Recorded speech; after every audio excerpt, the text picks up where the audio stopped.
Hello dear student, good evening. आज हम class 8 के चैप्टर फर्स्ट को डील करने वाले हैं जो बायोलॉजी के अंतर्गत आते हैं।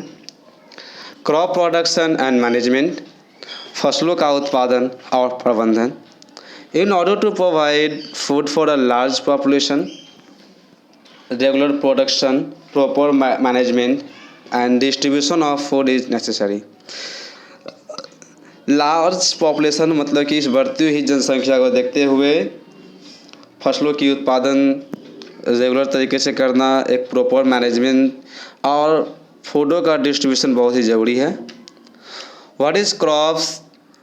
When plants of the same kinds are grown and cultivated at one place on a large scale, it is called a crops. जब प्लांट्स को हम एक बहुत ही लार्ज स्केल पे कल्टीवेट करते हैं और एक बहुत बड़े फील्ड में इसकी खेती करते हैं तो वैसे प्लांट्स को हम लोग फसल कहते हैं। In India crops can be broadly categorized into two types based on season.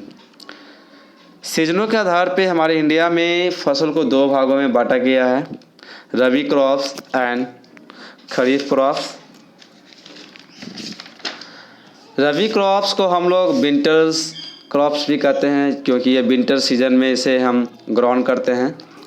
This crops cultivated during October and December and harvested in March April. ऐसे फसलों की जो कल्टिवेटिंग करने का समय है वो अक्टूबर दिसंबर में होती है और जब ये फसल मैच्योर और रीफ हो जाती है तो यहाँ पे मार्च अप्रैल के महीनों में से हार्वेस्ट की जाती है। हार्वेस्टेड मतलब कि कटाई, फसलों की कटाई करना। तो for example wheat, pea, gram, mustard are rabi crops. Kharif crops यानी समर क्रॉप्स जो समर के सीज़न में इसे कल्टिवेटिंग की जाती हैं और ये जून से जुलाई के मंथ के दौरान इसकी बुआई की जाती है और जब ये फसल मैच्योर और रीफ हो जाती है तो इसको सितंबर से अक्टूबर के महीनों के बीच हार्वेस्टिंग यानी फसलों की कटाई कर दी जाती है। For example paddy, paddy means धान, मेज यानी मकई, कॉटन, सोयाबीन और खरीफ क्रॉप्स।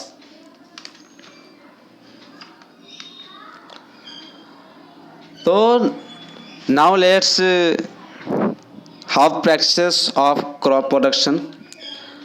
फसलों की उत्पादन करने का तरीका जैसे किसान अपने खेतों में करते हैं तो वो स्टेप बाय स्टेप चलते हैं। तो सबसे पहले वो क्या करते हैं कि फसलों की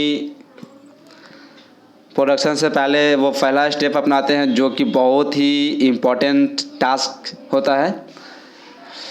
one of the most important task in agriculture is turn the soil and loosen it. The process of loosening and turning of the soil is called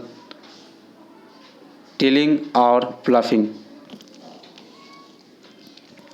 जब हम मिट्टी की प्रिपरेशन कर लेते हैं, लेबलिंग कर लेते हैं, इसकी प्लफिंग कर लेते हैं तो मिट्टी जो है हल्का और भुरभुरा हो जाती है ताकि सीड्स जो होते हैं उसमें आसानी से हम बो सकें। तो मेरा सेकंड स्टेप जो होता है सोइंग सीड, बीजों की बुआई। Sowing of seeds are appropriate depth and distance gives good yields. Yields means अनाज। Good variety of seeds is sown after selection of healthy seed. Sowing is done by seed drill. Seed को बोने के लिए हम एक appropriate depth यानी गहराई के अनुसार उसे हम बोते हैं और एक डिस्टेंस रखते हैं ताकि एक अच्छा प्रोडक्शन हो सके। और गुड्स वैरायटी मतलब कि सीड्स की वैरायटी को भी देखते हुए हेल्दी सीड्स हमको सिलेक्शन करना पड़ता है और ऐसे हेल्दी सीड्स को हम लोग सोइंग करने के लिए बाई हैंड और एक इक्विपमेंट यूज करते हैं, सीड ड्रिल्स। जब सोइंग सीड हो जाती है तो फसल जिस मिट्टी में उगती है तो उस मिट्टी की गुणवत्ता को बढ़ाने के लिए हम लोग मैन्योर और फर्टिलाइज़र ऐड करते हैं। तो मैन्योर जो है आपका वो ऑर्गेनिक है और फर्टिलाइज़र जो है इनऑर्गेनिक है। इसका डिफरेंसेस आपको स्टूडेंट बुक में ही मिल जाएंगे।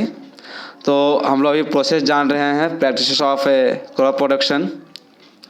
Soil needs replacement and enrichment through the use of organic manure and fertilizer. Use of chemical fertilizer has increased tremendously with the introduction of new crop varieties. Fertiliser जो है यहाँ पे student याद रखिएगा, ये inorganic compound है। ये manual से ज़्यादा ही मतलब कि इसकी यूज होती है, क्योंकि क्रॉप प्रोडक्शन लार्ज स्केल पर होती है, तो अच्छे प्रोडक्शन के लिए फर्टिलाइज़र का लोग जो यूज है वो ज़्यादा करते हैं। और वैसे फर्टिलाइज़र को बनाने के लिए जो इसमें न्यूट्रिएंट्स जो होता है, कंटेनिंग न्यूट्रिएंट्स जो होता है नाइट्रोजन, पोटेशियम, फास्फोरस, और ये फैक्ट्री में से बनाए जाते हैं। मैन्योर जो होता है वो ऑर्गेनिक प्रिपेयर होता है, और इसको जो बनाने के लिए हम लोग cow dung, animal bones, dead leaves and dead insect, vegetable wasted की यूज कर इसको हम लोग डिकम्पोज कर बनाते हैं। तो ये ऑर्गेनिक होता है, इस पे फसलों का कोई नुकसान नहीं होता है। इरिगेशन, जब हम एडिंग मैन्योरिंग और जब फर्टिलाइज़र की यूज कर लेते हैं तो फसलों को एक अप्रोप्रिएट मात्रा में पानी की आवश्यकता होती है, तो इरिगेशन यूज होता है। सिंचाई, खेतों में पानी डालना। Supply of water to crop at appropriate interval is called irrigation.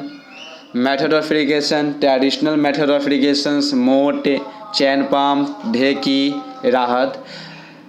B, modern methods of irrigation, sprinkler system, drip system. Traditional system जिसमें मशीनी युग नहीं था, तो लोग जो है ट्रेडिशनल का यूज करते थे। आज भी लोग ट्रेडिशनल का यूज करते हैं जहाँ मॉडर्न मेथड नहीं उपलब्ध है।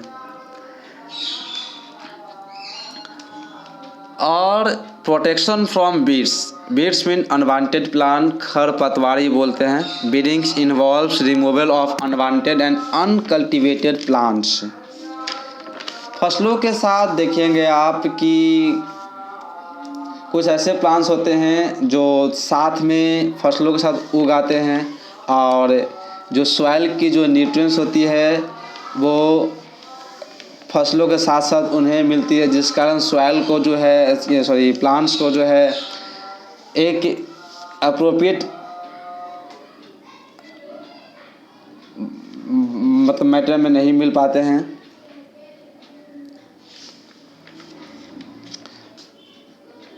तो हम लोग ऐसे बीड से प्रोटेक्शन करने के लिए हम लोग बीडिसाइड वगैरह का यूज करते हैं, पेस्टिसाइड वगैरह का यूज करते हैं।